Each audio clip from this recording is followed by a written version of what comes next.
আপনি আগের মাথায় সন্তানকে বললেন মর তুই, ফেরেশতারা তখন বলল আমিন। আপনার সন্তানকে বললেন তোর ভবিষ্যৎ অন্ধকার, তখন ফেরেশতারা বলল আমিন। আপনি আগের মাথায় আপনার মেয়েকে বললেন জীবনে ও স্বামীর ভাত খেতে পারবি না, ফেরেশতারা তখনও বলল আমিন। আপনি আগের মাথায় সন্তানকে বললেন মরার সময় পানিও পাবি না, ফেরেশতা বলল আমিন।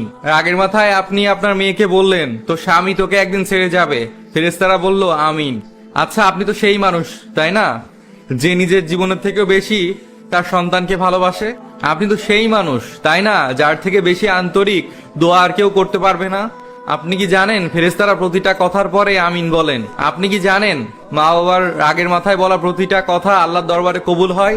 তো আপনার কলিজার টুকরা সন্তানের ক্ষতি আপনি নিজেই করছেন না তো? আপনার সন্তান অন্যায় করেছে, তো বাবা মা হিসেবে আপনি তাদেরকে ওইসব না বলে এভাবে বলুন, আল্লাহ তোকে হেদায়েত দিন, আমার জন্য চক্ষু শীতলকারী বানান। অথবা বলতে পারেন আল্লাহ তোকে ওমর রাদিয়াল্লাহু তাআলা